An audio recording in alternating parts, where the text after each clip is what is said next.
It is our incredible pleasure this week to have an interview guest. That guest is the amazing Suzan Palumbo. See if I push the right button. New collection, Skin Thief, is out now. Right. And we will be talking about that amongst many, many other things. Including, hang on a second, I'm going to put her on screen now.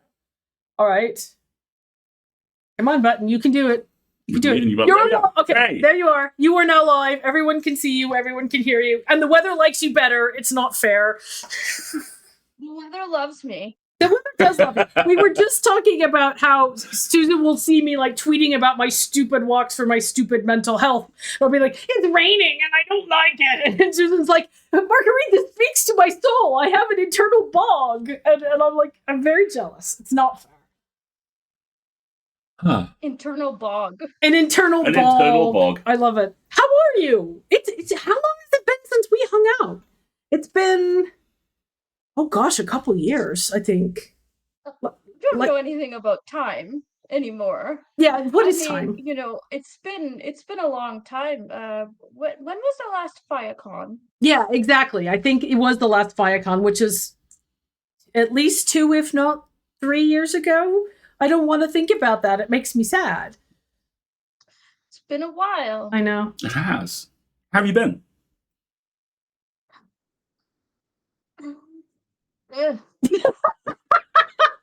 Right? Short, pithy answer to long, complicated question here. Right? It's like, well,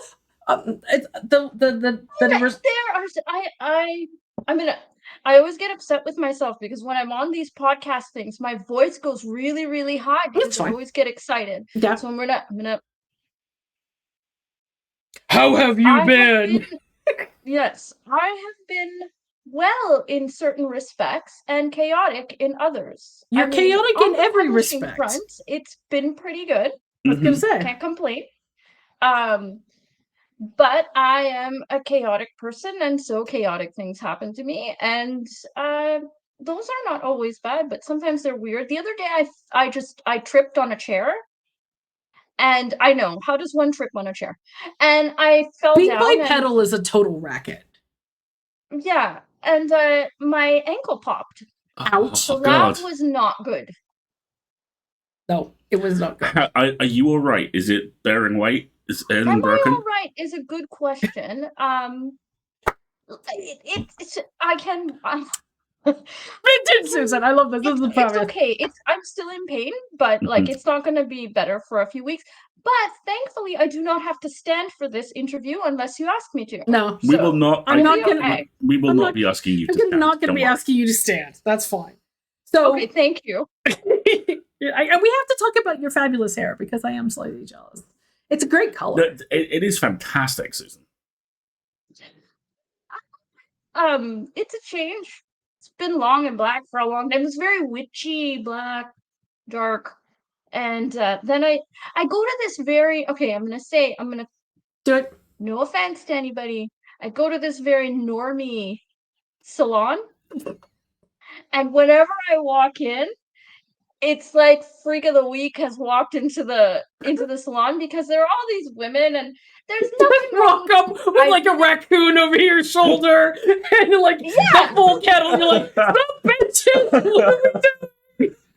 Right, and I walk in there. They're all these like very calm, normal women, and they're probably my age, I guess, right? And they all have the long hair, and they all have the layers, and they all are getting the blonde highlights. There's nothing wrong with that, right? But I will sit down and be like, okay, I would like my hair to be purple, and they all sit there for a while, and like they call each other over, and they have like a little circle, and they're like, are you okay? Are you sure? Because a lot of the time, I think when you ask for purple or something radical with your hair, hairdressers think you're going through a trauma or like you're going through some big change, so they're worried about me when I go in. Well, they're both worried about you, and then worried you're going to come back a week later and be like all full Karen. How dare you do this to me? They are scared. They are scared that I'm going to complain, and I'm like, no, dude, I'm pretty chill. I just want it to be purple. Just give me purple. So I got the purple, and they were really excited because nobody else gets purple. And then the other day I went and I was like, okay, so shave it. And they were like, are you sure? And I was like, yes, just shave it. It'll be fine. It's hair. Like, I'm consoling them. And then they're excited because, you know, they get to play with my hair. Exactly. I feel like this was the answer to your question. I just went off. Sorry. No, it's No, fine. this is. I mean, it's you. So this is amazing, and also Alasdair, you are very quiet. I can't hear you. Hold on. Scooch on. closer. I'm sorry. Okay, it's fine. No, it's honestly, it's you. So you know, your answer is amazing and eloquent, and has given me it's given me a perspective I'd never considered. Jealous? How many times a week do I make the joke about my hair and your hair? Yes, I know. He uses so much product. In fact, I want to go on record as saying I have not made jokes about how much product I use in my hair on this stream, and I've been thinking about it for the last 5 minutes. Okay. So what kind of products do you use? Water. Pretty much water. Occasionally shower gel. You know, it takes a while. But the thing which you said that just kind of unpeeled my brain a little bit, I find it incredibly sweet and kind of reassuring that these hairdressers responded to you as like, oh God, she's at the top of a montage. Right? Where it's the start of the second act of her story and she's rebuilding her life. We have to do this properly. And I find that there's a lot of emotion. I mean, there's a lot of stereotype around barbershops and how they are community centers for men. And I'm very grateful that there is something in male culture that is a supportive environment. And if it has to be a barbershop, then great, fine, cool. But hairdressers are the same way. You know, I don't know if you know this, but here in the UK, there was actually a public health initiative that was launched a couple of years ago now, I think it was, to train people who work in salons with like basic mental health care skills. To be like, you know, good at active listening, to like equip them with lists of like resources that in a community that they can recommend for people who, you know, seem to be seeking that kind of help. So yeah, they can be very supportive environments. I find that incredible, and not incredible in that kind of I don't believe it way. I find that incredible in that kind of holy shit, sometimes humanity is awesome kind of it's way. Nice to be reminded every once in a while. About when you get your hair done, right? Or when you do things to your appearance sometimes. In heteronormative culture, generally, there are certain milestones that you go through.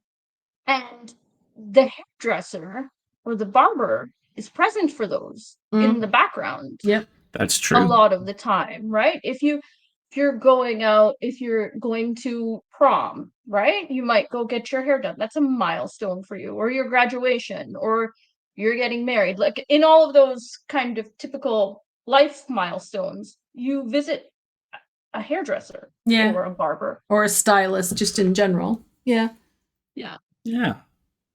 I had never thought of it that way. And I now view that particular element of life entirely differently. Thank you. Well, Thank you're you. welcome. Yeah. My Susan's going to go write a short story about this now, because that's how prolific you are, isn't it? About hair. About hair? Why not? Why not about hair? No. Wait. I'm sorry. You could do that. It could be like a time travel beyond time hairdresser, right? So like they stay and they're doing this family's hair through generation through generation. I love it. They end up in space or something. Write that down.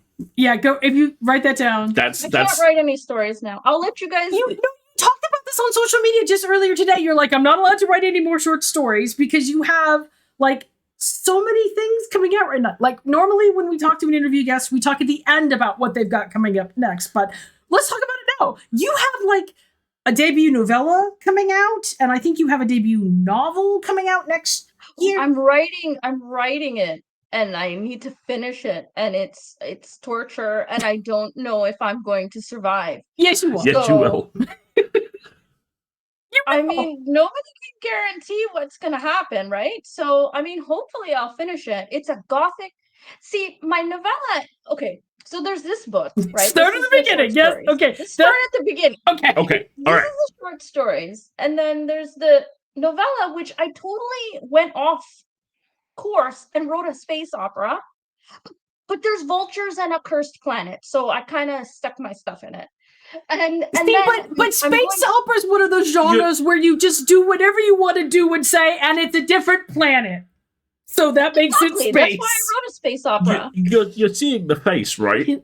Okay, he just watched a trailer this evening for a lighthouse in space movie, so he's very much That's a fan. fantastic. I would love to be a lighthouse keeper in space. Right. Like, where's that job? What's it called? Beacon 23. Beacon 23? Yes. It's apparently a new movie with I gotta write that down. Lena Headey. Lena Headey and Stephen James from the first season of the thing that was adapted from a really good podcast. Name of Temple. Archive 81? No, it's the other one. He's also in the one of the last things Chadwick Boseman did. This is what my brain is for. You'll remember. Don't worry about it. Homecoming. First season of Homecoming. Thank you. Yeah. I will look that up because that's my jam. Oh, it looks so good because it looks like there's like alternate dimension or time travel shenanigans going on, but ultimately it is a lighthouse in space, like to the point where there's the big central room with the light that rotates out into space. I'm like, so you know what those are called? Because I'm a lighthouse nerd. I went to PEI and I visited a whole bunch of lighthouses, and what I is learned about how PEI? lighthouses operate. And those kind of lenses that you see that they're kind of like bug eyes, they're called Fresnel lenses. Fresno They lenses. were like, yes, and I have more information about them because I was going to write a story about it, but that story cannot be written now. I'm not writing stories now. Not can be But written I yet. know yet. Because that's one of my nerdy topics. What is PE? You said you went to PEI. What's that? Prince Edward Island. Oh, okay, cool. PEI. Where you know where Anne of Green Gables? Yeah. Yeah, Yes. red dirt, potatoes. Yeah. Red dirt, potatoes, and lighthouses. In Canada. Yes. Lighthouses. Nova Scotia, like near Nova Scotia. Okay. I'm Canadian. I know. I just didn't know what the abbreviation stood for. Cool. Okay, so you're not allowed to write any short stories, even though we've come up with ideas for 2 on this stream alone.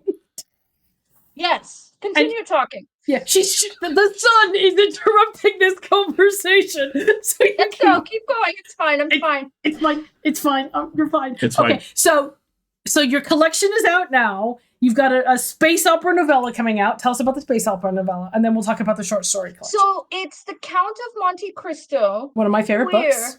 Gender swapped Caribbean in space. Fuck yes. Yes. Give it to me now. Fuck yes. No, well, I'm doing the edits for it right now. Sweet. Well, I'm not. If you're watching, I am doing the edits, but I actually haven't started. So is this coming out through ECW then? Are you're talking about Jen Albert? Yes. Love for Jen. Love you, Jen. Next year. Sweet. It's coming out next year. And then the novel. And then the novel is being written, and it's back to what you would expect from me. It's a queer Gothic novel, and I don't want to give too much away about it because I really think my idea is like kick ass. Okay, good. So the kick-ass novel is in process. It has a monster. Good. That's amazing. Gotta have a love monster. monsters. Yeah, it has a monster and it's gay. So there you go. That's the pitch. Is the book gay or is the monster gay or yes? Everything is gay. Of course. Everything. The whole thing. The Okay. paper, the book, the writer. The paper, the ink, everything. It's all gay. The computer. This blanket. Your tie. All of it. It's all gay. Fabulous. I'm sorry the sun is causing you such a problem there. You doing okay? No, this is stylish. This is it's posing. You're like contemplative. Yeah. That or you're like, it's a very weird one-sided cheerleader thing you're doing. We'll just style that up. Really? No. Okay. Yeah. Okay. So, Skin Thief. Skin Thief, go for it. Yes. It's an incredible collection. Because you are most. Have you read it? Oh yeah. Yes, it's on my Kindle. On my Absolutely. iPad. Exactly. Thank you very much. I'm always shocked when people have read my work. Why are you shocked? We are short story people. You've been publishing short stories for years. No, but it's I live in a bubble, right? I live in a little bubble where it's just me and my family members, and I don't, I'm a gremlin, a vampire, and don't really associate with people often. And so when they tell me they've read things in You're like, like no, to my illegal. face, I'm always I, shocked. I have been perceived. That's a habit you share with Premi Muhammad. Yeah, You know that, yes, right? it She's is. always the same way. She'll like, people will be like, I've read your book. And she's like, no, don't do that. And then her editor, Dave, will come along and go, yes, please do that. That's what they're for. I think the first time we met Premi, Dave had to explain to her that following behind him as he was handing out arcs of her first novel and going, yeah, it's really not very good. You should wait for the next one. And attempting to take them back from the person was who not, just handed not them a to good idea. was frowned upon. It's I think it's partially a cultural thing. Yeah. We're from the same geographic area, and we are really not like the walking in and being like, hey, yes, I wrote a book, here's my book, yes, you read my book, of course you read my book, it's my book and it's me. That kind of talk, in the back of my head I can hear my mother saying, what are you doing, stop, pull it back, no, but no, you don't talk about yourself like that. So I have that in the back of my head. Okay, sorry, continue. No. I think it is a common experience among creative people, in general. But I think you're right that women of people who are raised as women and people of certain backgrounds very much have that ingrained in them. How do you deal with that? Like, because, part of being an independently published author, whether we like it or not, is that you have to, this sounds weird, you have to flog your wares, right? You have to go out there and talk about stuff. How do you deal with that, having to balance those two things? So you're assuming I have balance. Okay, fair. Which is an interesting assumption. Okay, so do you just lie in bed in a cold sweat every night, deleting all of your tweets, or?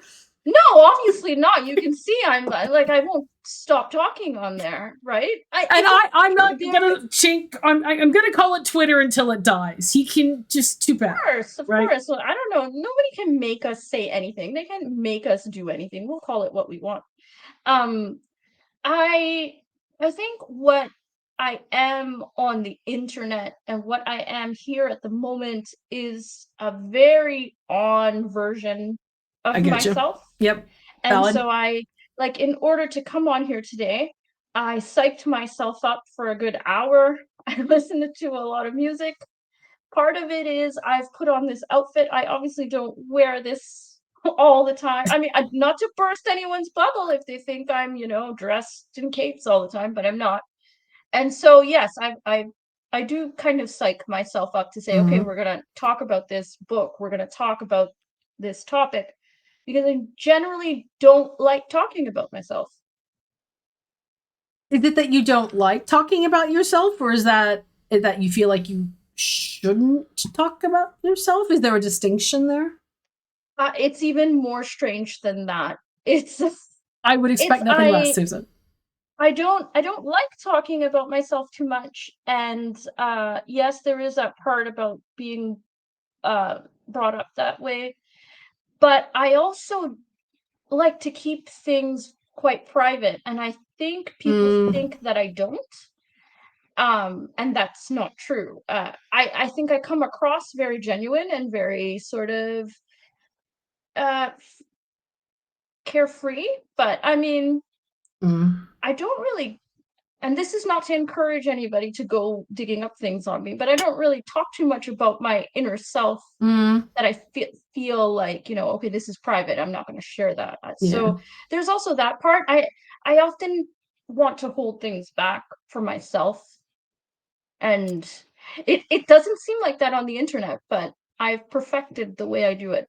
It's almost the way I've always thought of it sometimes, especially like the way I think of it is in my own professional context. It's like I have to cosplay being business Marguerite, it's like, this is how business Marguerite does things, which is different and usually less profane than the way this particular or internet Marguerite does things, because it does kind of give you both that like degree of freedom, but also that degree of separation, and that, you know, business Marguerite doesn't have to talk about deep personal things if she doesn't want to. You know, you can just kind of shelter that I think part. that's what the writing is for. All of the deep personal things have gone into the book. Mm, They're not like, transcribed directly, mm, but they're in there. yeah. And so I let the books or I let the stories say those things. I don't talk about those things directly. But do you? Yeah. No, I see that. I totally see that. I would imagine it would sometimes put you in awkward positions where people like me who are interviewing you are like, what was your motivation behind this particular piece of pain? And it's like, you know what?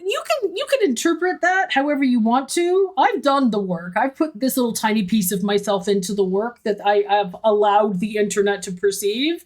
I'm not interested in being like dissected about it. I get that a lot. That is a number one question where people will be like, what motivated you? And I can say vague things. I'll say, well, heartbreak, or Mm, well, I was depressed, mm, or this horrible thing happened to me. But I'm okay with the general things. Because I think sometimes those things are important to talk about. Like if yeah. you have a story where somebody is suicidal, right? I really don't see how I'm going to avoid talking about feeling suicidal if I've written this story about someone feeling suicidal. So to me, I don't feel like that suicidal in general is the personal part. The personal part is the details surrounding why I felt that way and Mm, those things. But I feel it's important to talk about that generally so that Yeah. people don't feel See, that's what they connect to in the story. you Right? absolutely have balance, because Yeah. that is a way of balancing it, isn't it? Look, that's totally. Plus, I think one if I had to summarize like one of my biggest frustrations or even pet peeves about kind of like modern genre literature and, you know, discussions and trends and discourse and all of that, is that there is this assumption that if a writer presents something from a personal frame of reference, whatever that experience may be, it could be the experience of a negative emotion, or the experience of a, you know, a social background or something like that. There's just kind of like this expectation that it is your job to bare your soul about every aspect of whatever that was that you know, tried to express through your work. And I really dislike that. I think asking creative people to be expected to be performative about their identity or their experience, you know, that expectation that, well, if you said it, then I get to ask you questions. I really don't think that's a fair position to put people in. You have to respect that somebody gets to have the discussion they want to have about a topic, and that you making an assumption that means you're entitled to more information than has been volunteered to you. I really disagree with that. I don't think it's fair to put that burden. People who want to volunteer that information, fine. But so much, I think, of what gets buzz and what gets consideration a lot of times is people being expected to perform their pain. Yeah. My comment is yes. The thing which fascinates me about that, and about it, and how it ties to what you've been talking about, is one of the common threads which I see across a lot of your work is how extraordinarily adept you are at building what I think of as third spaces. A lot of my training is kind of critical literary analysis, and the thing which I was always taught to do was assume the text is a landscape, and the writer has given you a map across the landscape, and you make your own way across it however you see fit. And there's a thing that you do, and you do it over and over again, which astounds me, which is you do that, but you use it to transform the perspective on something which the reader comes in with certain preconceptions of. and approach it in an entirely different way. And the story which really hit me between the eyes on that was Descaling. Which I adore. It is one of the best short stories I've read this year. And the way that you parcel everything up and explore this as a story about evolution and a story about terminal illness and a story about family. And you do all of those in ways I've never seen before. And you wrap each one of them around the other so they are all presented in an entirely new way. And it is startling. It is one of the most. Well, thank you. You do it with the Pull of the Herd as well, Yes. which is the first story in the book, which is, I mean, the way it's presented is it's a story about skin shifters, people who put on skins and become animals or take them off and are not. And so when that concept is presented, just kind of straightforward like that, readers are led to make an assumption about what the story is about. But that's not what the story is about at all. The story is about the family dynamics of change and not fitting in and growing and what it's like to be someone different from what you're expected to be. It's a very, you almost use the premise of skin shifting to say okay, so this is where we're starting. So I need you to come with me here. And then I actually want to tell you that story through that almost like medium. Yes. So I don't know how to address this because it's two different stories. The sun is going to come back. It's okay. But you're like, yes. Okay. I love it. But so when I started writing, I'll try to talk about them briefly. When I started writing The Pull of the Herd, and this is not going to come across sounding very nice, and I don't mean it in a negative way. I've read quite a bit of short fiction. Mm-hmm. I read quite a bit of science fiction and fantasy. I read a lot of horror. I used to read Slush for Shimmer. Yep. Yeah. I actually read a couple weeks. Jen had asked me to help out with some Slush for Podcastle once several years ago. So I did Podcastle. I read Slush ads, Diabolical Plots, and I currently just finished reading some for Strange Horizons. So I've read thousands of short stories. We have to talk about your Strange or Horizons at least collection began thousands of short stories. I didn't finish them all when I was reading Slush. Because otherwise you never sleep. It was all bad. But have found that not always, but a lot of the time, when you get a story about a skin shifter, for a Pull of the Herd, it's about deer, but I took the Selkie myth. Yeah. And I transposed it onto deer. And when you read a Selkie story, what you get most of the time is a story about a woman, and she's very sad because there is a man. If they're going to flip it, usually the story is he steals the skin and stuff. She's trapped and subjugated, yeah. Yes. But when you read it flipped, even when it's flipped, right? The story is the woman is in the house and she's very sad. And she's a blameless person. She's never done anything wrong in her life. And this horrible man has stolen her skin and has trapped her in the house.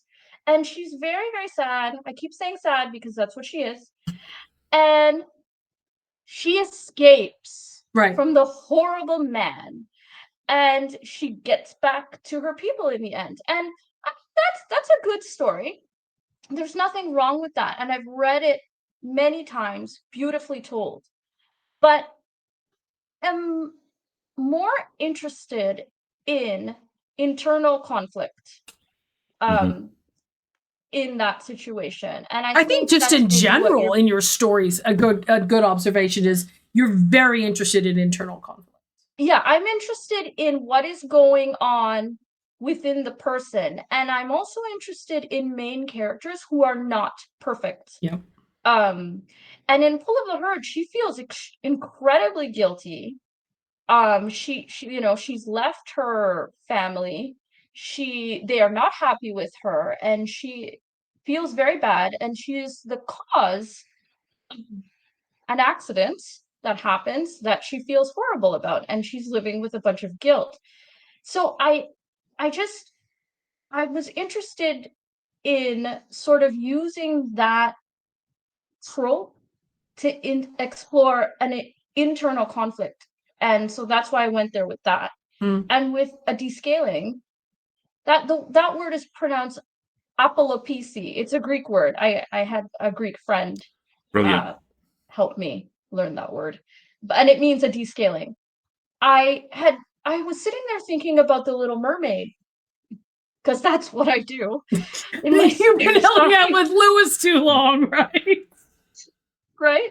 So I was sitting there thinking about the Little Mermaid, and I was thinking about how this whole story is about a girl who is sad, is very sad, and she wants to be human, and she trades her voice or whatever it is to go follow this guy. And there's nothing wrong with following guys, but that's what it, and every time I see a mermaid story, it's very similar. Or if I see a mermaid story in horror, what I see is the mermaids are horrible and they are calling the sailors, and then the sailors come and they're like, wow, you're a hot mermaid, and they get all confused, and then the mermaid eats their face. Yep. That's usually the two there's Yeah. two mermaid Yeah, stories, and those tend to be correct. the two of them. That's right. Yep. Yeah, those are the kinds we get. And I kind of didn't want to do those things. I wanted to go somewhere else because I've seen so much of it, I was like, okay, well, what if it's not a choice to be a human?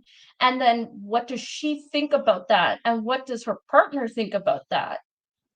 So that's why I ended up doing those things, because I don't want to write the story that everyone else is writing. And I'm not saying everyone else is writing it, and I'm not saying they shouldn't write it. I just don't want to do that. Good. Yeah. Okay, capitalism is asserting itself. So what we're going to do is we're going to take a little tiny short break. Folks, we're going to take a quick ad break, and then we will be right back with our incredible guest. So be right back.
or your villains are we're back. all like one dimensional. Like, I am a hero, therefore I can experience this emotional range, and I have never done anything wrong, and this is the emotional journey that I will go on. And that is it's so hard for like other people to find themselves in that experience, right? Exactly.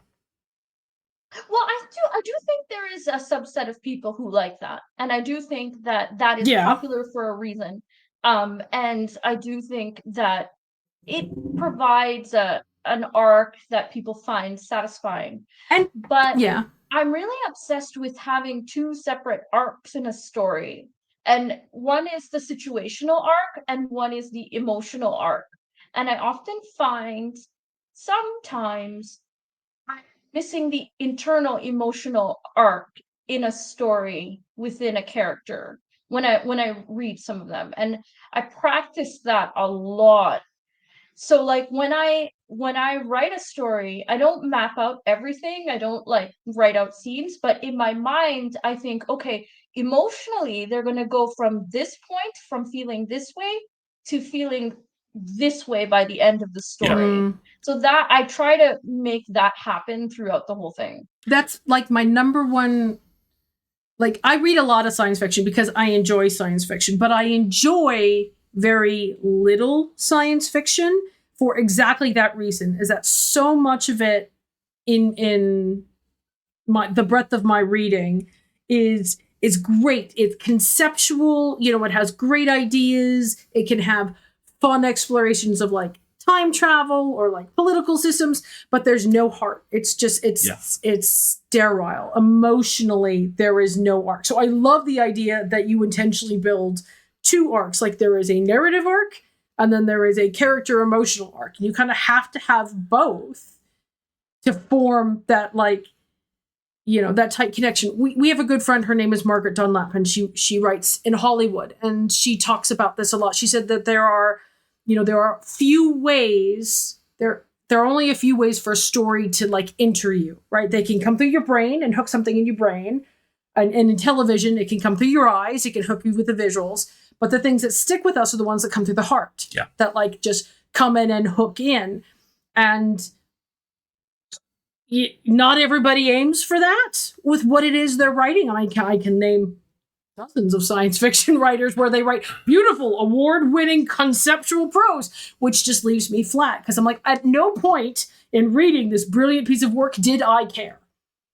And if I don't care about a story, I'm much less likely to continue with it. I mean, there's a really strong example of that. I've seen a lot of people say, yeah, the Apple TV Foundation TV show is really good, but it's not Foundation.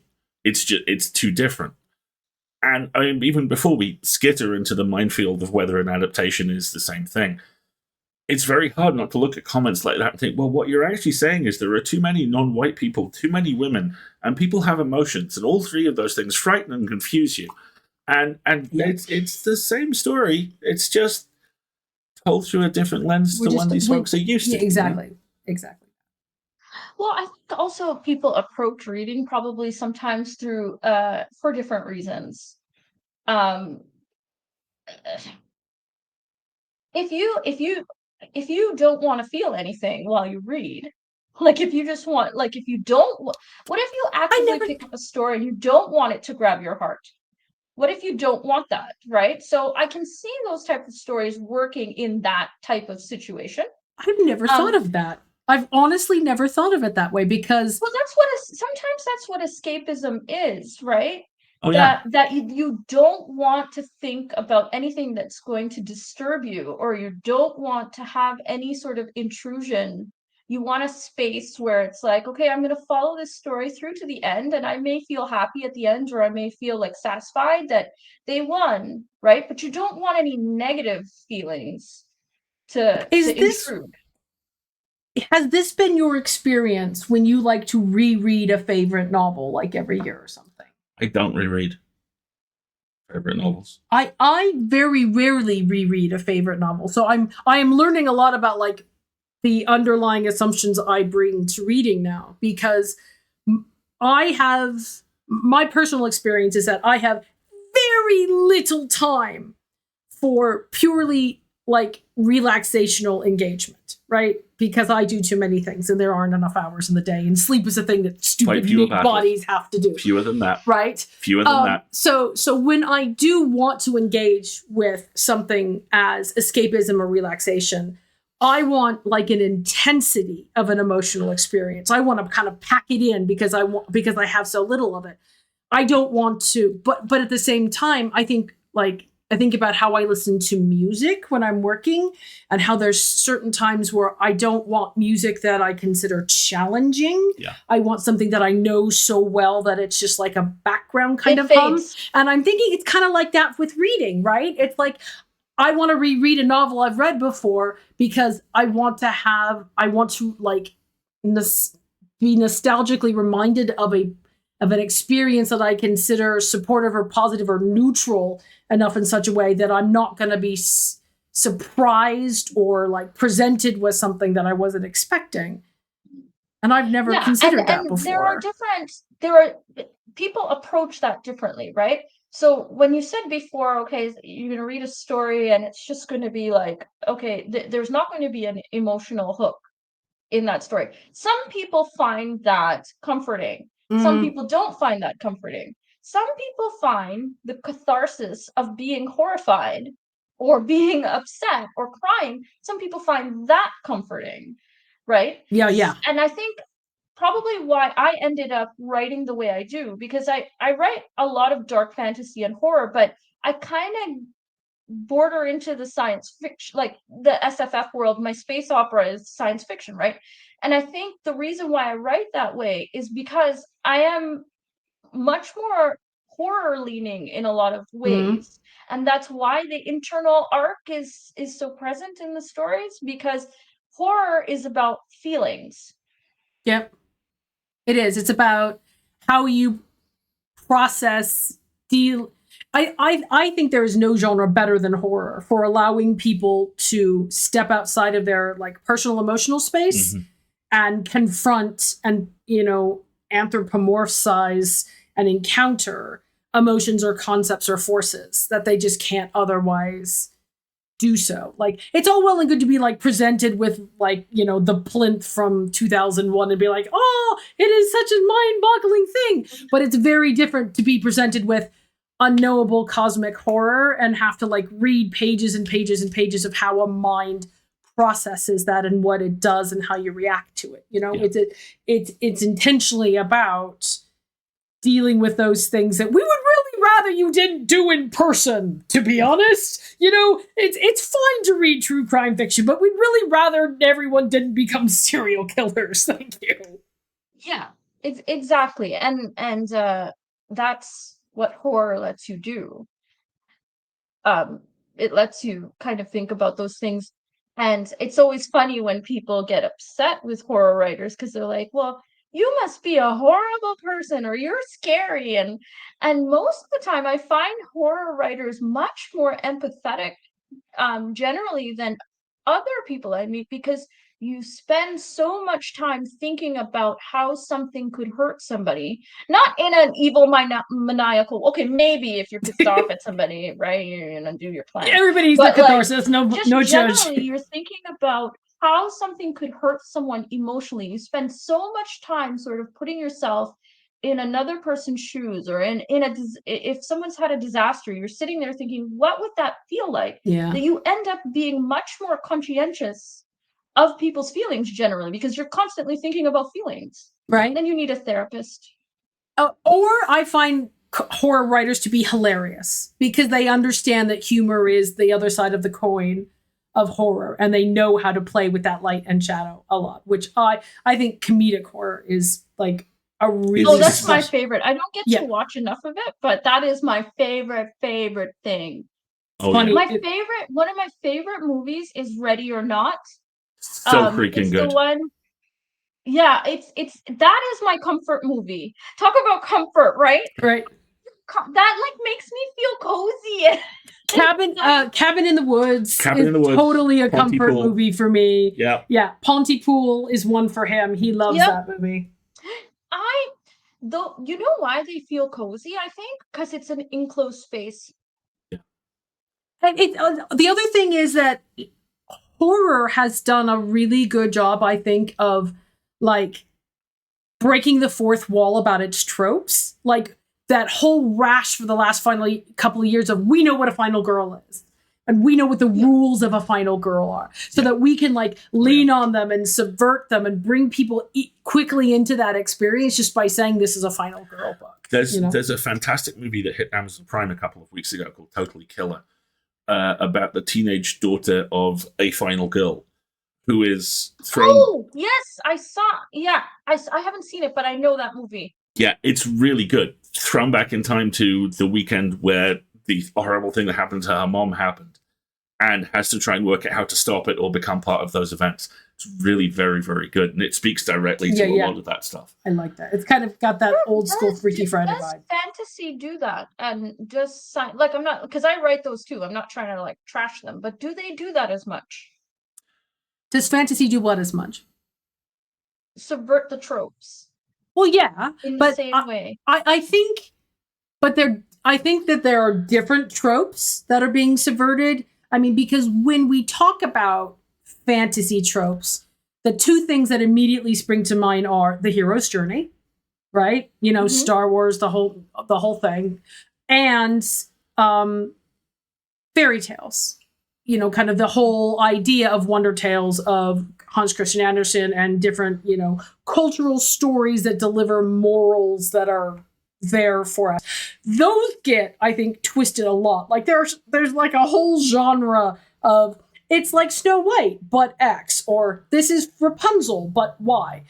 That happens a lot. And I just think because the shadow to the light of horror is comedy, I think those subversions play better.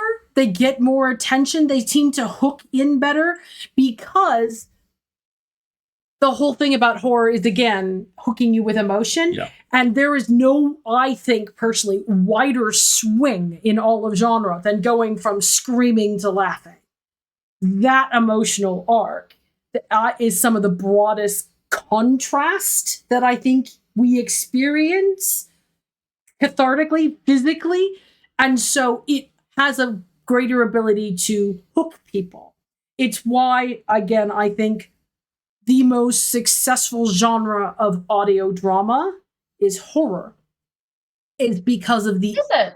Yeah. I think it is. Oh, yeah. And I think it is because... I'm interviewing you now. Okay, no. And the reason I think it is because, unlike with a book, when you listen to audio, you can't close your eyes. You can't skip a few pages. There is no way to close your ears to audio engagement. It's very, very intimate as a result.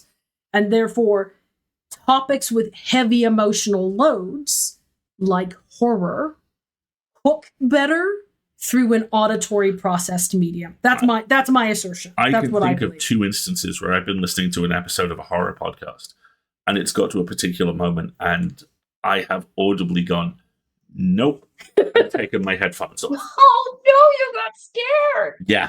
Oh no! Oh my gosh! Can I say Please, this? please Okay, do. Alasdair You can't. host a I horror know. podcast. I know, but he can't watch it.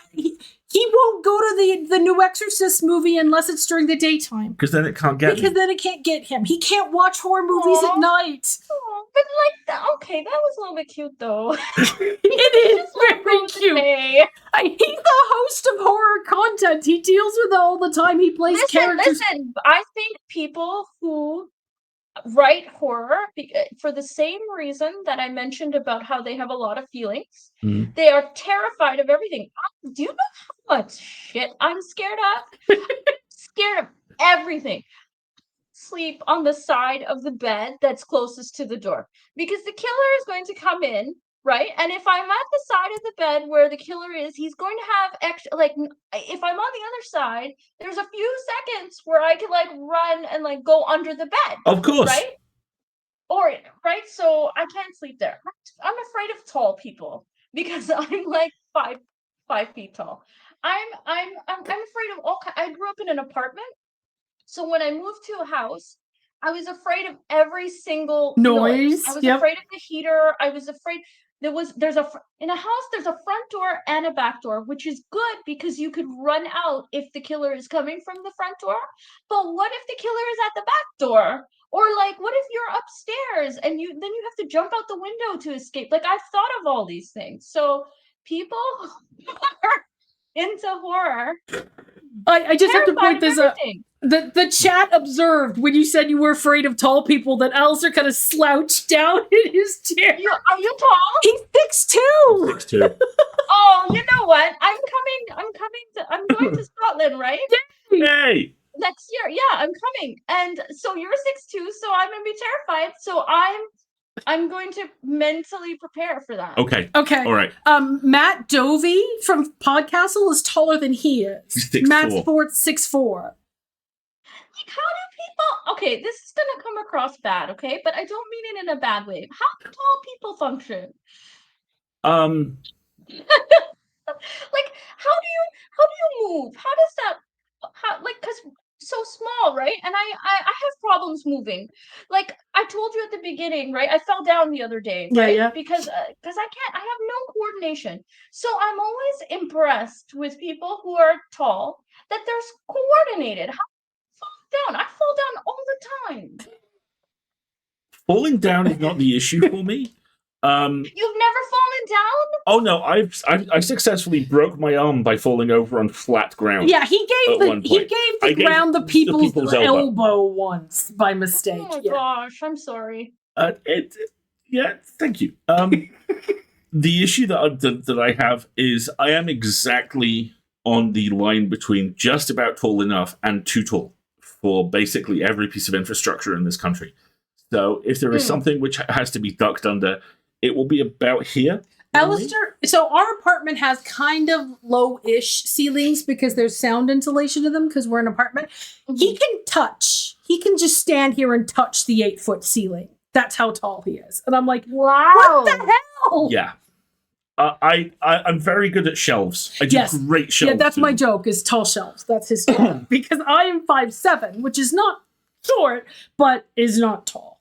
Tall things are his job. Yes, exactly. We've totally gone on a tangent about tall things. I'm sorry. I'm impressed with that, but also terrified. But it's okay. I'm not trying to be like in a bad way. It's just I'm always mystified. People from Trinidad generally are not tall. Mm-hmm. So I don't have much experience with it either. Yeah. We have a friend who described me as unlawfully tall a little while ago. Unlawfully tall. And from time to time, she will just pop up in my DMs with the word illegal in block capitals. and I'll go, sorry, Naomi. And there was a good comment in the chat while we were, that was Naomi. Yes, that was Naomi. We were talking about genres, and somebody says, when fantasy subverts the tropes, it immediately turns it into a new subgenre. It gets a new name. Oh, that's true. Yeah, right. Do you want dark academia? Because this is how you get dark academia. Yeah, yes. Exactly. Somebody writes a popular concept, and then there's 17 of them, and then it gets a subgenre name. Yeah. Whereas in horror, it's just horror. I mean, there is some, I think more so in cinema with horror, you get subgenre types, but in fantasy, they're a dime a dozen. You get a lot of subgenre distinctions when people subvert tropes. It becomes a whole thing. She does it when talking about you behind your back as well. Oh, great. Fantastic. That's exactly what we want to hear. Okay, I have completely lost the thread of what we were talking about. We were talking about Susan's ability to create a third space within a piece of short fiction. Yeah. We're not talking about the books today. We are talking about height and other things. Also height and other things. Also, what are you excited about for Scotland for next year? For Glasgow. Oh, okay, so I haven't been out of the country in years. Nice. And so I'm actually afraid for Scotland. Not I'm afraid of Scotland. I'm afraid for the country of Scotland with me showing up there because I'm just going to be out of control. And I'm a ridiculous person, so I'm afraid of if I'm going to scare people with my just ridiculousness. I mean, I'm not looking forward to that, but I mean, it might be amusing for me.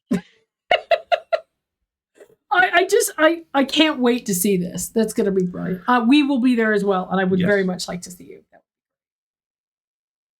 But yeah, we're gonna hang out. Cool. I'm just mentally doing a checklist of everyone I know in or adjacent to Scotland. And that's a big list. And it's a big list. And I sincerely don't think you have a single thing to worry about. You'll be fine. I think the city is I believe there's going to be a Trinidadian contingent this year because the girls, Rhonda and Sherry, maybe I'm not sure about Brandon, but he usually ends up going to things. We are all planning to go, and I don't know if there's ever been a Trinidadian delegation at a Hugo.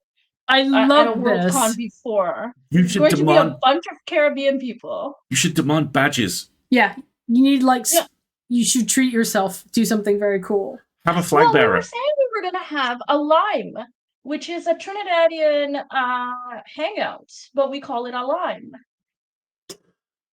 I never knew that. Nice. I'm reading in the chat. Apparently, there are other people who will be going as well.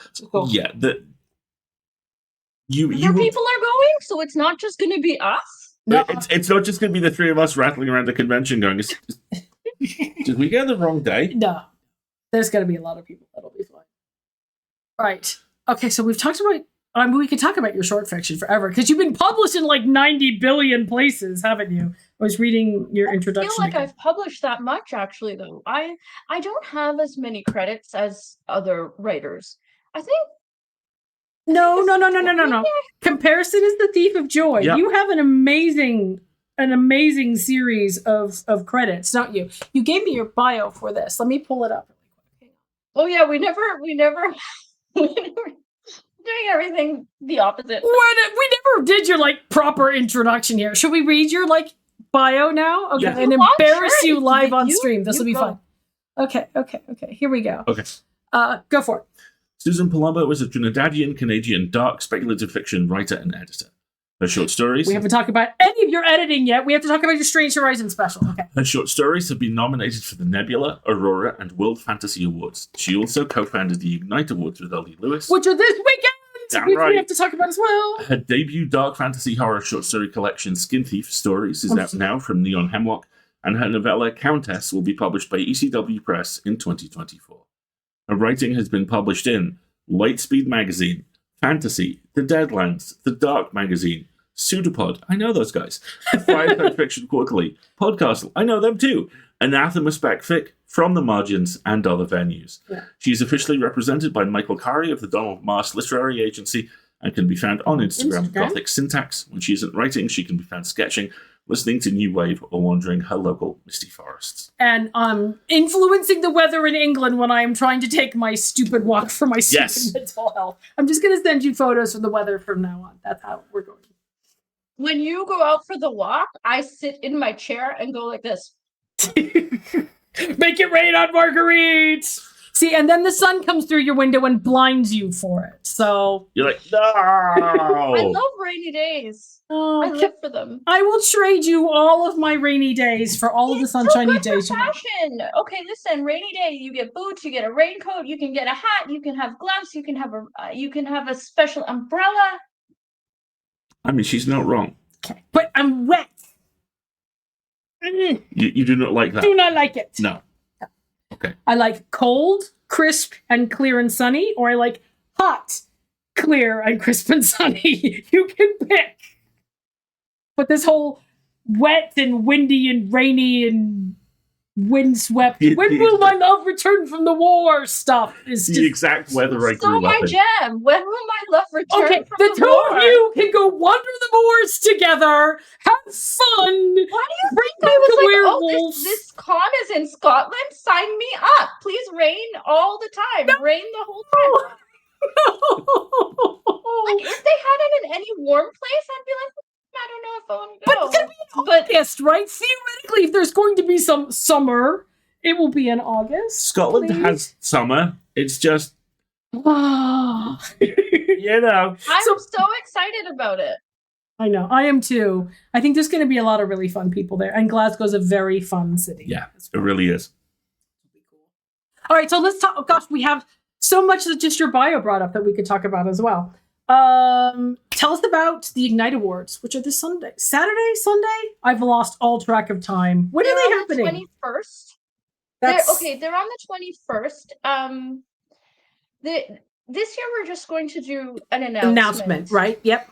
For reasons. But the Ignite Good Awards reason. are No, hold on. awards But for good reasons, right? Because you all realize that you work too hard and you have your own careers, and this is one step more than you needed to take on. And I'm very proud of you for all deciding that you were going to prioritize your health and careers and not force yourselves to do something else. Yes. Good. Continue. So am I explaining what the awards are? Is that what I'm doing? Yeah, just tell, well, we have nominations for Ignite Awards, which is great. Tell folks what it are. The Ignite Awards celebrate like diversity in storytelling, in genre, and not just diversity, but community efforts and participation and those type of things. And so the awards are on Saturday, and I'm quite excited to see who's won. Yahoo! Fantastic. Right?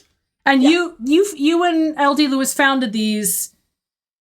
Yeah, we founded this in 2020, and I'm really shocked that I don't know how I end up in these things, because I was like, we had watched a certain award show, and we That's why I'm laughing. Yes. Tell the story. We had thought that, and there's, I'm insecure about many things, but there's parts of me that are quite a little bit maybe arrogant, where I'm like, wait a second. Spite is a hell of a motivator, right? It's like, you've done it wrong. Yeah. I can do it better. Move.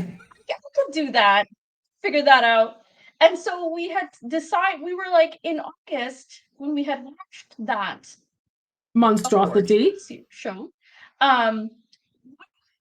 Could do that, and we turned around and did it in a month. Yep. Okay, for a month of planning. Yep. So it's been a tradition ever since. Yep. And I would argue that they are certainly more heartfelt. Yes. And they center a different community, which is sorely in need of more centering. And I am very grateful for you and for everyone who works on them. And on top of that, I'm very grateful not only for that, but for the very specific and very mindful step change in awards culture that I think the Ignites are at the center of. I'm not going to center my own experience or anything in this, but I am acutely aware of the fact that there is a generation of awards finalists who are dealing with damage because of how awards finalists at certain awards shows. And like you, I could hear the C, the A, and the S all on capitals on certain award shows. The way that those finalists are treated, and everything about the Ignites, the way that finalists are treated, the way that the award is dealt with, the way that you list every single person who was nominated. Yeah, the criteria with which stuff is selected, and the fact that everyone who is involved gets named. All of that is the type of thing. It speaks to the thing I look for an awful lot, and a lot of the time I don't see, which is community. Yeah. You and everyone on the Ignite team make the community better by doing what you do. Well, thank you. I think when we do it, first of all, really, we do have help. I do have help. Elle and I have help. It's not like we do it all by ourselves, but the main two people who run it are she and I. And so I oversee all of the communication. Now, I'm not going to say that I always end up doing things perfectly. The theme of everything I do is that I am not a perfect person. No one is a perfect person.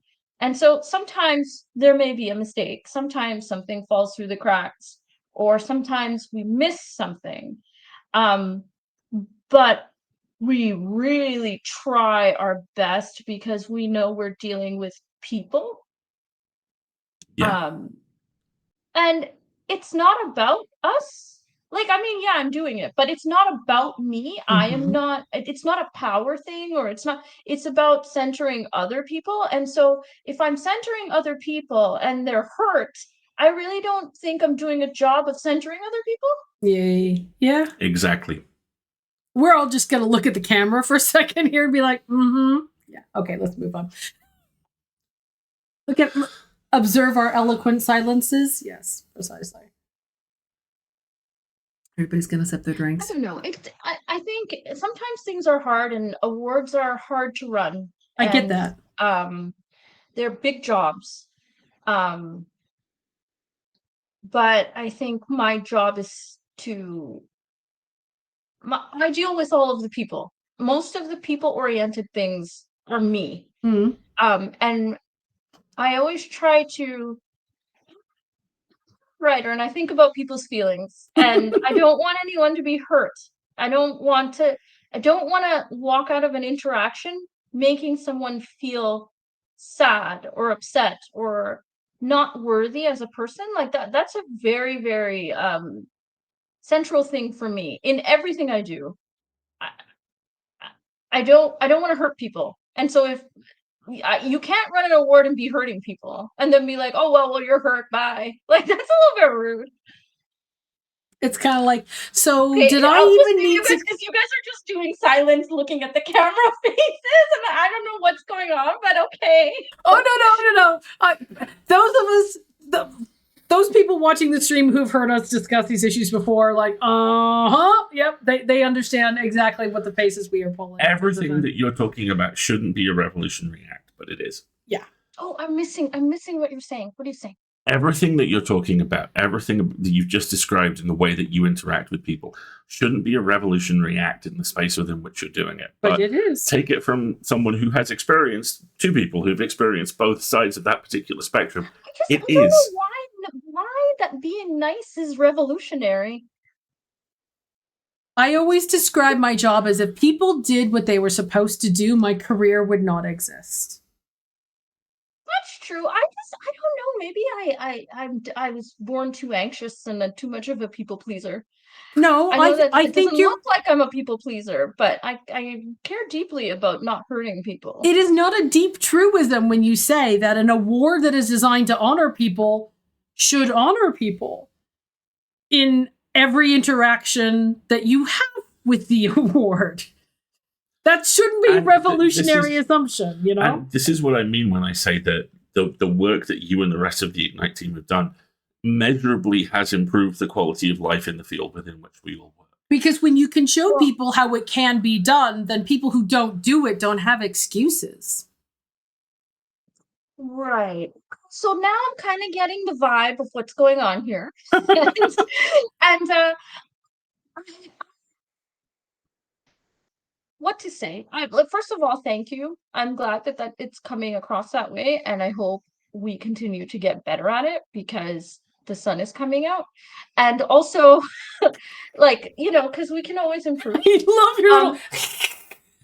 But also, I do notice sometimes that you see, and it's not just awards, there are other things in genre that, you know, a person or a group sets out and they do it a certain way, and then others continue to do their thing in the way that they've always done. And people are like, well, why are you doing it that way? These people are doing it this way. But sometimes there's a disconnect.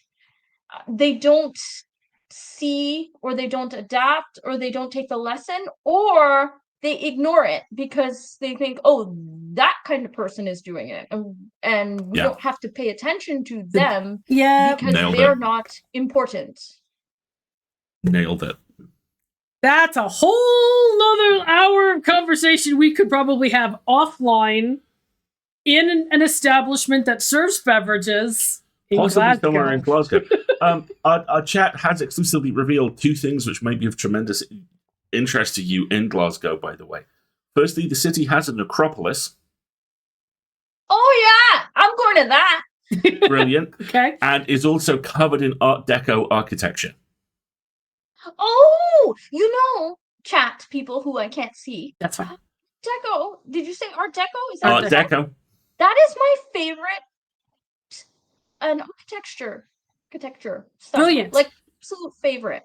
Fantastic. That sounds great. Because So everybody has a favorite architecture style. That's a normal thing. I do. what you like you like concrete brutalism, don't you? I'm fond of concrete brutalism. I'm also fond of kind of Mondrian style color panels and all that kind of stuff. What's Mondrian style color color panels? panels? I know a lot of people don't like brutalism, but I because it's a movement, obviously it has a point. Right? And I mean, I spent a lot. I went to university in a city that has the most misguided building I've ever seen in it, where from basically from about 300 feet up, it's a really very nice stylized representation of an arrow being fired from a bow into the heart of the city, and from the ground, it's a box, Right. and that's it. That's Fair. interesting. Yes. So, chat, capitalism is going to exert itself one more time. So I have a request for you. We're about to step away for a couple minutes to take an ad break. Why don't you start thinking about any questions that you might want us to ask Susan?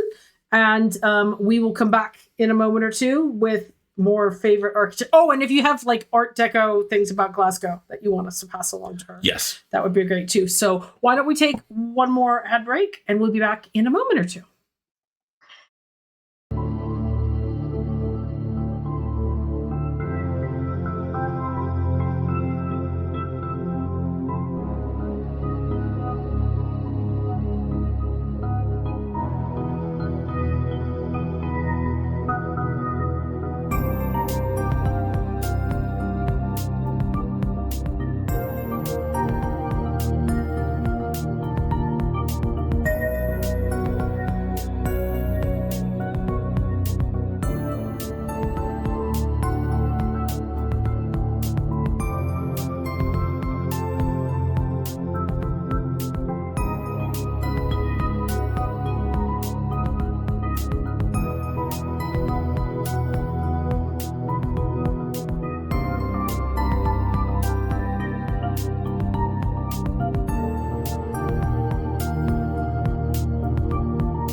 are like And we're back. inside this giant like monoculture building, and you're like your entire life is being run by a computer. Well, it's great. But part of it is like filling out forms, and they like included the forms in the packet of the game, and I love filling out forms. You like that? Okay, You're the complete opposite person.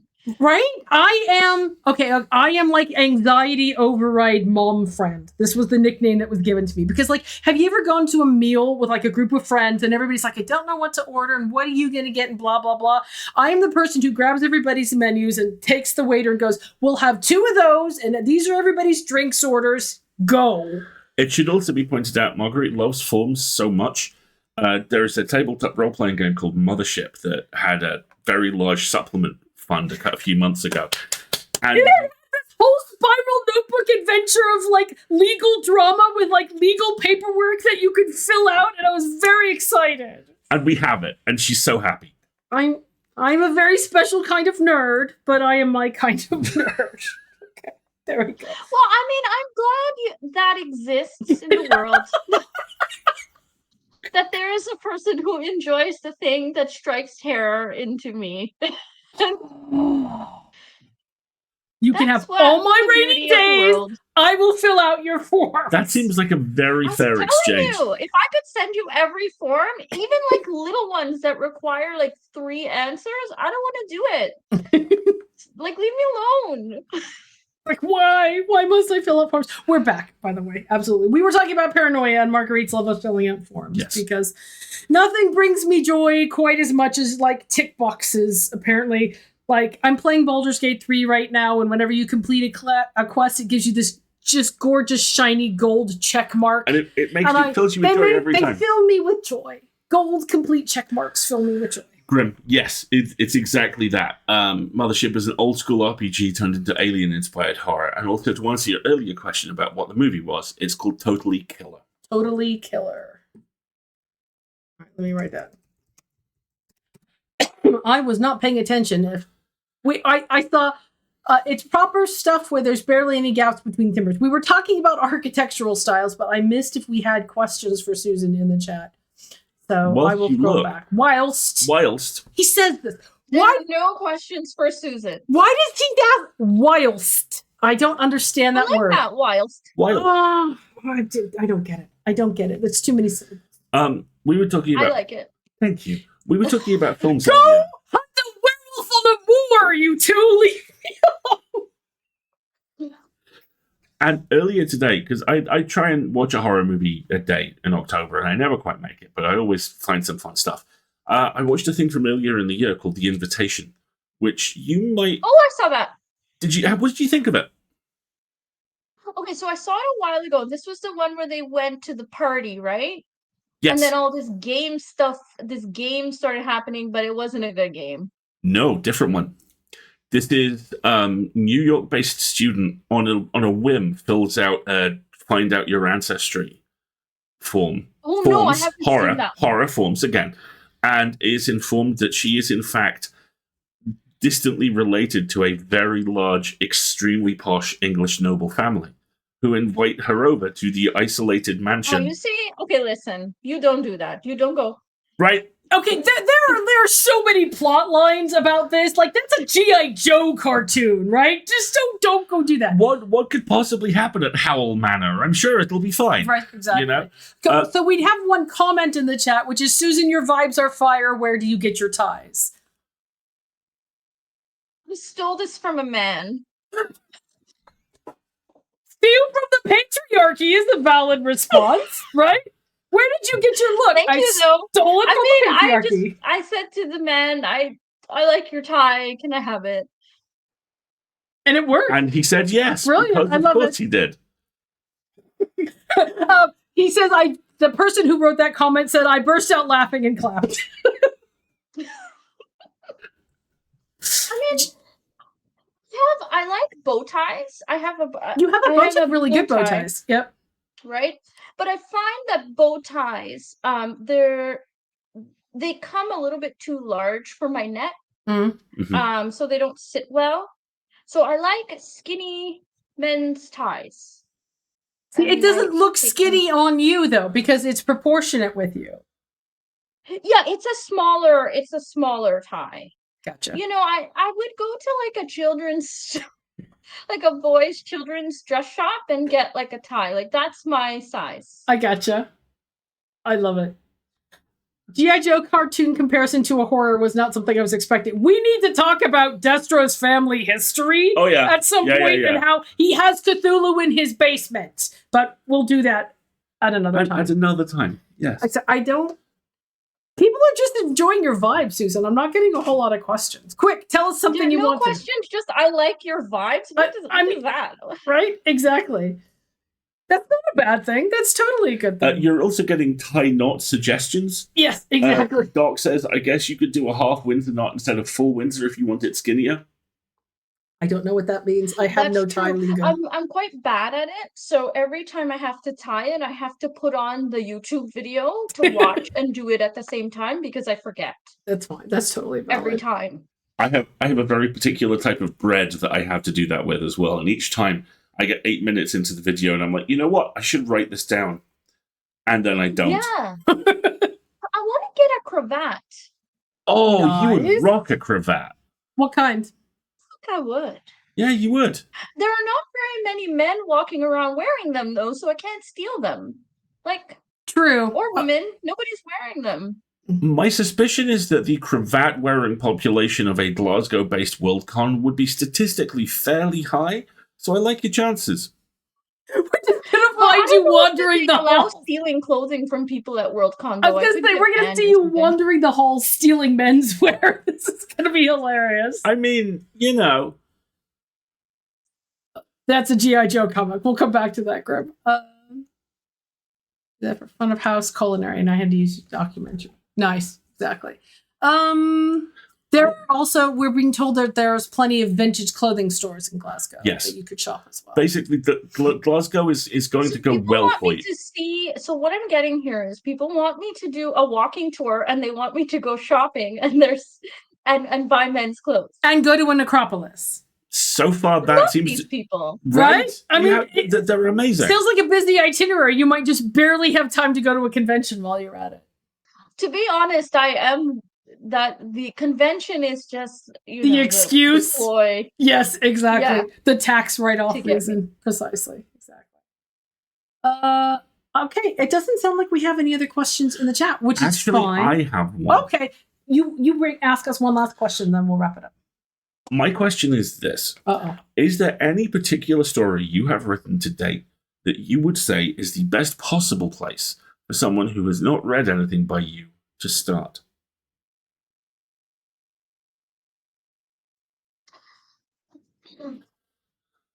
I think that is an interesting question because I write dark fiction and horror.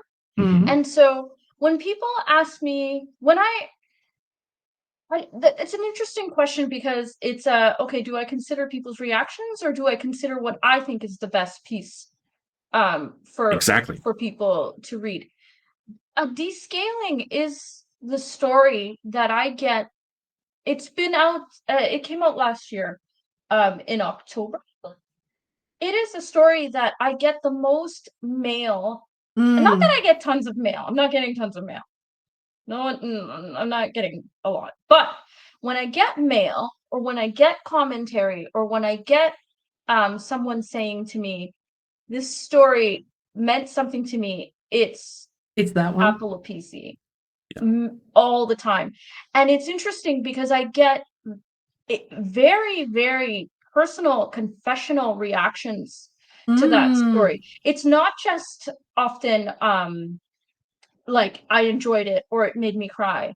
I've gotten people who are grieving, saying that they related to the story. A lot of people who are dealing with gender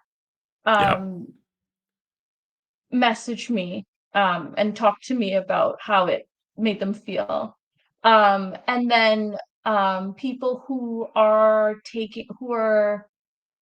taking care of someone or a caretaker often. So it gets a lot of different reactions from different people depending on what's going on in their life. Yeah. So that one I think people relate to, but they also get mad at me and yell and cry. And not those people, different people. They yell at me and say I made them cry, and how dare I? And they say this is positive, so it might make you cry. It make you cry, quote, read that? appreciative. Exactly. Yes, but this sorry to interrupt you. No, do. I think Laughter Among the Trees is the story that was the most difficult for me to write, and the story that disturbs me the most. Yeah, that one is So if you want a spectacular. horror, Susan, it's that one. And both of these are in Skin Thief, are they not? Hold up the book for the chat real quick, would you? Yeah. So both of those short stories, folks, are in Susan's new collection, Skin Thief. Skin Thief is out from Neon Hemlock. There was a question in the chat about, do you have a preferred vendor for where they should buy the books? And okay. Oh, let's talk about that for a second. Yeah, do it. So because it's a small press, it is on Amazon and those places and Bookshop and stuff. But if you want like the ebook, Dave has it out currently at Neon Hemlock. It's coming to all those other places. You can get the physical book almost anywhere. But it's at Neon Hemlock. But the ebook right now is only at Neon Hemlock, but it's going to be everywhere shortly. Cool. Yep, I put the link for that in the chat for everybody, and that's where we got ours because we backed Neon Hemlock's 2023 year. And then is that the book? What? You keep holding that up, and it's my Kindle. Oh, you keep holding it up, and I'm like, what is that? I'm like, this is my Kindle. This is where I hold every book in the world that I want, and I can read it in bed, and it doesn't hurt when it falls on my face because I usually drop it on my face when I read. I do that with my phone all the time and drop it on my face. Exactly. All right, last question. What's your favorite 19th century short horror story? Like, do you have a favorite Gothic story?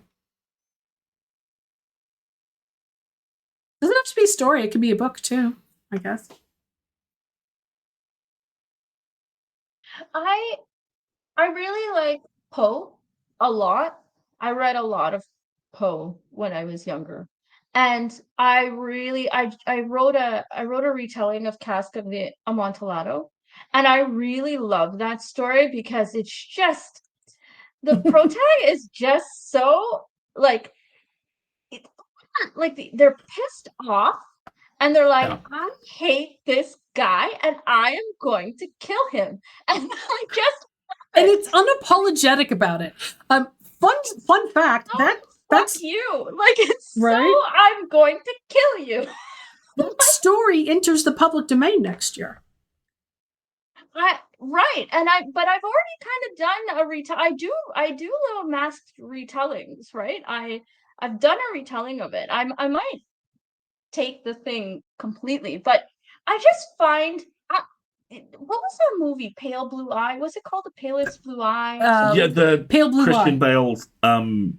He's Edgar Allan Poe. He's a cult one. Yeah, actor in that he played Poe, and he was just so perfect. I loved him. He was like this gothic little like permanently slightly pain stick insect of a dude. Yeah, I loved him. He was my favorite part of the whole movie. I didn't even know what else was going on. I was just watching the guy be Poe. But I really like Cask of the Amontillado a lot. And I just love it that it's just unabashed. I hate this guy. I'm going to kill him. And get away with it. Yeah, and watch me slowly like fool him. And he's got this jester hat on, and it's ridiculous. I know. It's glorious. And also has wine. I like wine. Nice. Okay, so let's do a recap for everybody in the audience. Please buy Susan's amazing book. That would be great. It's available for Neon Hemlock. Exactly. We end with begging. Is that how No, you say anything. Do you know how many like messages I'm gonna get on Twitter after this going, what was that book? Where can I buy that book? Great, exactly. Okay, please buy Susan's book. It's amazing. You will enjoy it. Both of the short stories all the short stories we've discussed tonight, actually. Yes, are in here. I keep holding up my Kindle like you just All the short stories are in put the cover on the Marguerite's top. Kindle. I need like a green screen cover for my Kindle. Be like, this book, right? That's a great idea. And then next year you've got a novella coming out, and you're working on a fabulous novel, which we are looking forward to.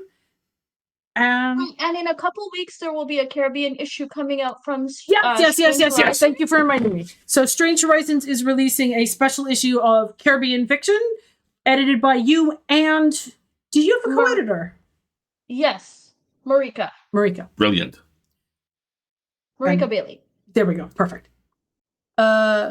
And please ignore this trowel. It is merely a symbol of my Freemasonry. Ah, yes. Okay, we're still talking about cask. I love it. The chat is still on Cask of Amontillado. So you have nice wine in They here. have good taste. I should just go into this room and not turn around.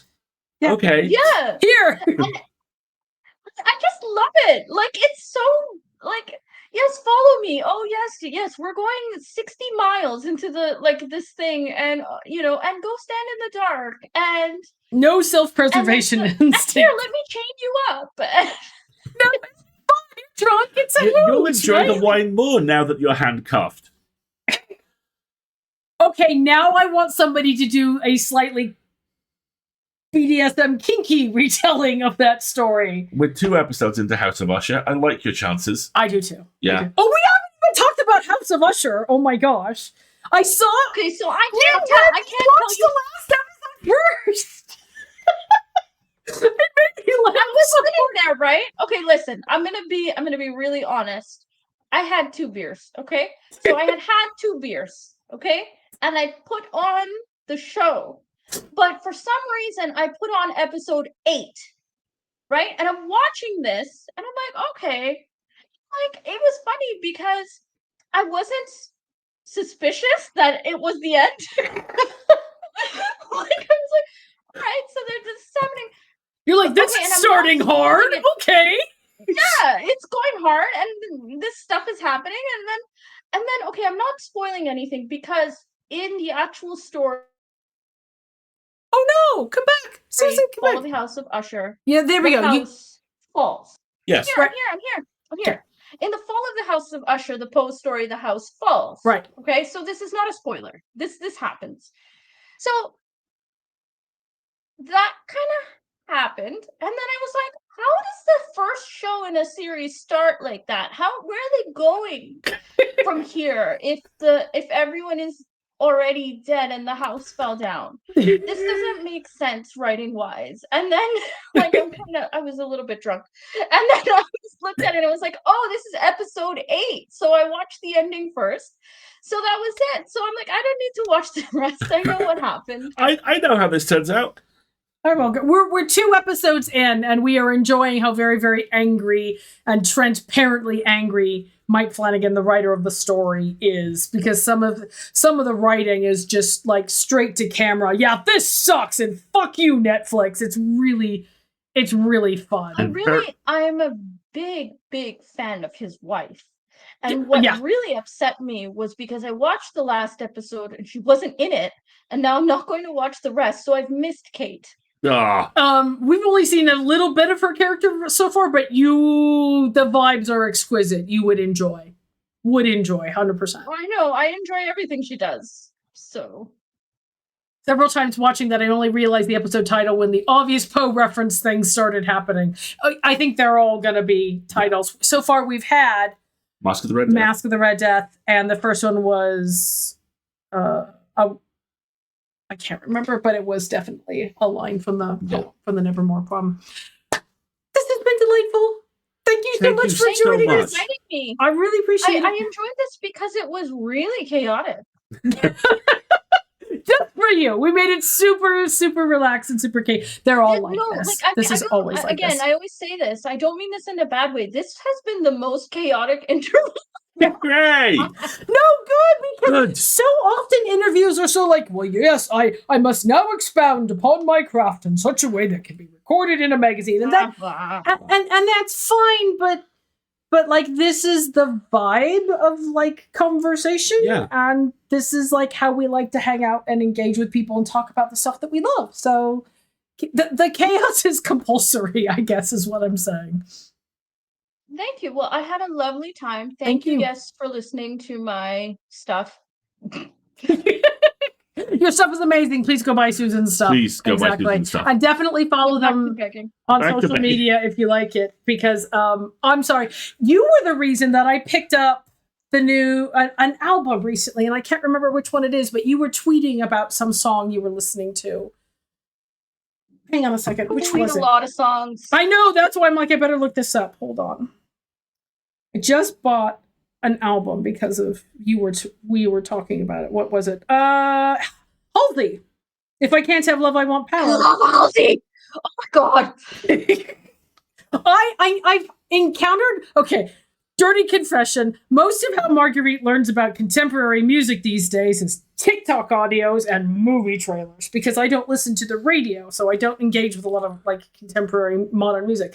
But you were tweeting about her, I'm like, oh, that sounds cool. And then I listened to the song and I'm like, I must have this immediately.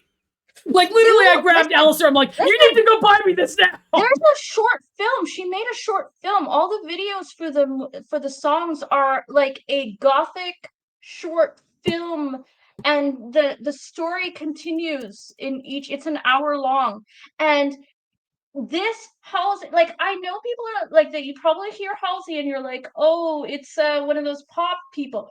No, if I can't have love, I want power is a like Fucking anthem, right? insane. Yeah, the whole Right. thing is great.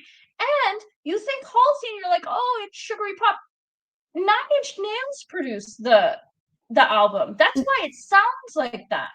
That does not surprise me. Okay. It okay. sounds okay. very... Add Halsey to the list of things that we are going to discuss in Glasgow after you've done your Art Deco and Necropolis tour. But before you go vintage store cravat shopping, put it in your itinerary, right? But listen, people, if you want to go vintage store tie shopping with me, we'll have a little outing. I love it. I love it. That sounds brilliant. All right, everybody, we're going to take one last break and then come back for a couple of shenanigans as we say goodnight to Susan. Thank you very much for joining us. Please buy her book. See you soon, folks. We'll be right back.